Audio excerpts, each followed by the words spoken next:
good morning. Mag-welding na naman tayo ng gate at tapos na yung ating sliding gate. Ayan guys.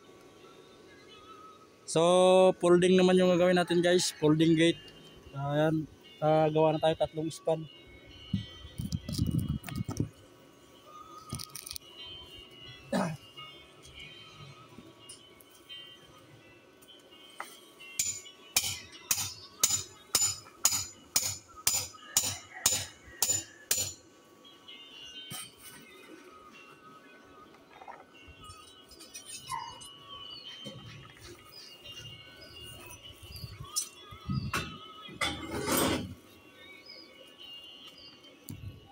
So yun guys, sa mga baguhan pa lang dyan at gusto rin matuto maggawa-gawa ng mga gate.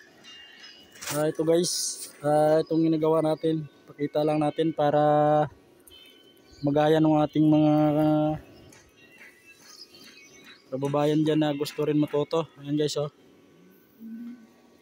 So na guys, pag nagbuo tayo ng isang ganito guys, ipapattern na rin natin yung kasunod natin gawin. Halimbawa folding yung ginagawa natin guys.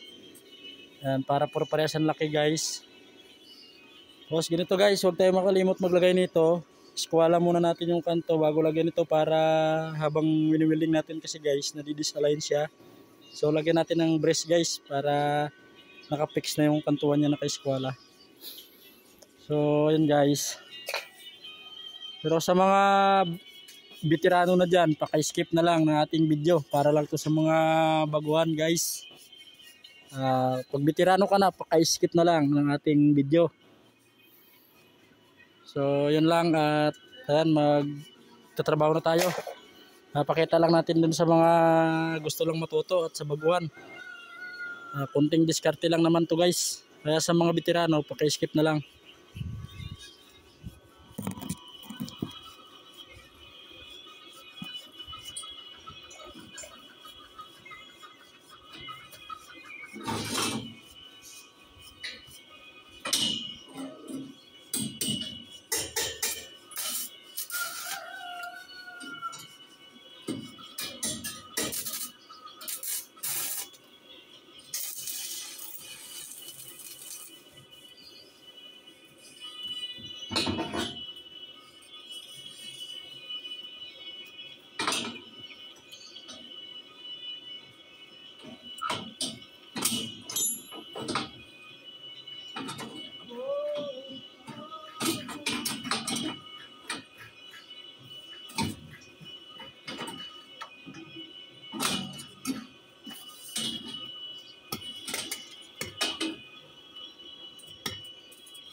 So hanggang dito na lang muna ang video natin guys. Thank you for watching.